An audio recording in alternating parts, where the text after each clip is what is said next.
Sono le gare che le società di atletica leggera aspettano per tutta la stagione, i CDS. E allora partiamo dai più piccoli, gli allievi classe 94-95 che si sono dati battaglia nella prima fase regionale nel bellissimo impianto di Rovigo il 7 e l'8 maggio.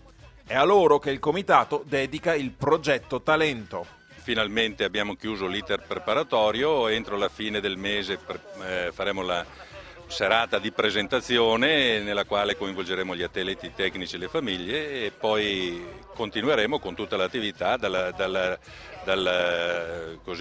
aspetti sanitari, organizzativi e tecnici preparatori e dopo staremo ad attendere i risultati in questa stagione e nella prossima. Come società abbiamo un gruppo ad area che funziona molto bene, sono 2 o 3 talenti emergenti e qua a Rovigo stiamo creando un ottimo ambiente almeno per le categorie giovanili. Abbiamo accettato circa un mese fa di organizzare questi campionati regionali allievi e allieve con entusiasmo direi perché finalmente possiamo offrire alla regione un impianto di prima qualità. Questa manifestazione è anche per loro un qualcosa di estremamente importante, quello di portare questo cancro per noi è un gioiello, praticamente quasi uno dei pochi ormai nel Veneto utilizzabile esclusivamente per l'atletica, a eccellenza. Qui a Rovigo dunque qualità nel giovanile, finalmente un impianto all'altezza delle attività grazie al supporto della Fondazione Cassa di Risparmio di Padova e Rovigo e anche un premio speciale, la Quercia d'Oro al merito sportivo. È stato un premio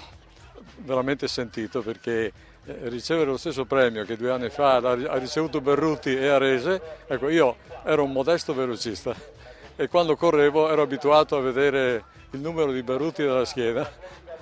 Adesso con la corsa di terzo grado sono riuscito finalmente a raggiungerlo. Ma passiamo alle gare. In apertura protagonista il martello femminile dove a stravincere è stata la Galzignato del CUS Padova con il primato personale ottenuto con il primo lancio. Elisa nella seconda giornata si è poi piazzata seconda nella sua prima specialità, il lancio del disco, dove a vincere è stata Ilaria Collini della Riviera del Brenta. Già il fatto di partire con un lancio buono è molto positivo perché tranquillizza e quindi permette di affrontare la gara più serenamente.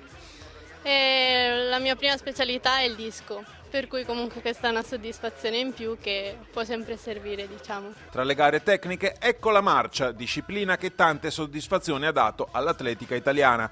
Qui il successo, sia nel femminile che nel maschile, è andato all'Ana Feltre, che si piazza seconda come società maschile. Siamo una bella squadra, una squadra forte, ci sosteniamo con un motto, duri, cattivi, progressivi e quindi vuol dire che anche l'allenatore è bravo, ci segue bene. È andata abbastanza bene, però al tempo speravo in qualcosa di meglio, però mi fa sempre male, ho un problema un po' alle gambe, allora devo rallentare. Mi piacerebbe arrivare nei 10 agli italiani. Non ho fatto il personale, però sono contenta lo stesso, adesso sono in un periodo un po' di recupero perché ho avuto un po' di problemi ai tibiali, alle piante dei piedi e quindi adesso mi bastava finire la gara perlomeno.